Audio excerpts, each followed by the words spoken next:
మీ character grow బాగుంది. So ఎక్కడ release అవుతారు, ఎక్కడ ఎదురు తిరుగుతారు, ఇవన్నీ కూడా కరెక్ట్గా అనిపించింది. అంటే అవన్నీ కూడా ఎక్కడ ఫోర్స్డ్గా అనిపించలేదు మీ క్యారెక్టర్లో. పాపం ఈయన బాధ అయితే వర్ణాతీతం. ఇబ్బంది పడిపోతూ ఉంటాడు, ఇట్లా మామూలు ఇబ్బంది కదన్నా. నిజం చెప్పాలంటే పగోడికి కూడా కష్టం రాదు. ఎందుకంటే ఆ ఇమేజ్ బయట ఉన్న తర్వాత అస్సలు రాకూడదు. కరెక్ట్. అస్సలు సెల్ఫ్ ఇంపోజ్డ్ పనిష్మెంట్ ఈ క్యారెక్టర్. అవును. అంటే ఒక ఈగో, ఒక ప్రైడ్, దాన్ని ఎవరు కదిలించొద్దు అన్న దాంట్లో ఎంతమంది ఎంత కోల్పోతూ ఉంటారు. టైమ్, పీస్ ఆఫ్ మైండ్, ఇంత. అసలు నిజం చెప్పాలంటే వాడే కోల్పోతాడు. అంతే. వాడి పర్సనాలిటీ అంటే వాడికే తెలియదు, ఐడియా లేదు. వాడు ఏదో ఫాల్స్ ఇమేజ్ అంతే.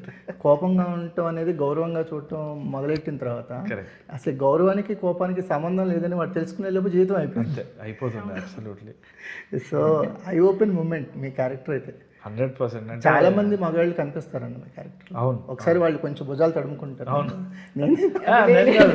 అయినా చూసుకునే నేను ఎక్కడో చోట మీ క్యారెక్టర్ వచ్చి వెళ్తూ ఉంటుంది. రైట్. అది ప్రతి ఒక్కడి మగాడి జీవితంలో కూడా తెలియకుండా.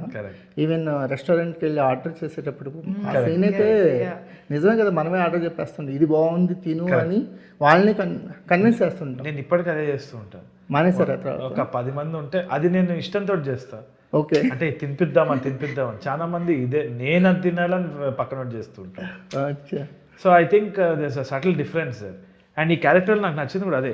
ఇన్ఫ్యాక్ట్ ఇప్పుడు మేల్ ఫీమేల్ అని కాదండి, ఈవెన్ మగోళ్ళకి కూడా మేజర్గా ఏంది షో అంటే the moment we don't earn enough, మనకు ఆ డిస్రెస్పెక్ట్ ఇంట్లో తెలుస్తూ ఉంటుంది. అండ్ అది కూడా ఒక subtle kind of manipulation and డిస్రెస్పెక్టే. సో 2 సైడ్స్ జరిగినప్పుడు మనం అప్పుడప్పుడు కనిపెట్టలేకపోతుంటాం. అంటే చాలా తేలిగ్గా వేస్తుంది. మేము బయటకు వెళ్ళిన తర్వాత మీరంతా ఖాళీయే కదా అని. అది అలవాటైపోయి ఎక్కడో డిస్రెస్పెక్ట్ కూడా అలవాటైపోయింది.